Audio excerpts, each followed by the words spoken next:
L'homosexualitat no està penada a Bòsnia i Hercegovina des de fa 18 anys, però la realitat quotidiana del col·lectiu LGTBI encara és molt complicada.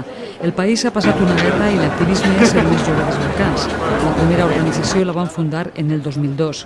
A punt ha parlat a Sarajevo amb Leila Juremovic, una de les precursores del moviment LGTBI a Bòsnia. Fortunately, we do have threats.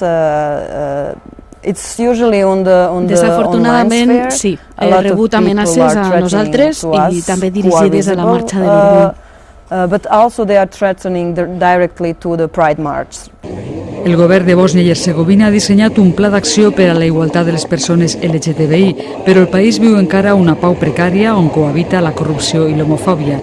En els últims 3 anys s'han documentat 84 crims i incidents d'odi, però no ha arribat cap als tribunals. L'organització Sarajevo Open Center ha conclòs en l'últim informe que el 61% tem per la seva seguretat, el 70% oculta la seva identitat sexual, el 55% evita llocs que considera insegurs i el 7% no ix mai de casa.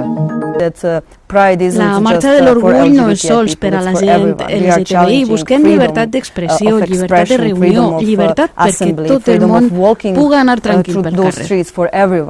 Milers de policies estaran als carrers de Sarajevo el pròxim diumenge.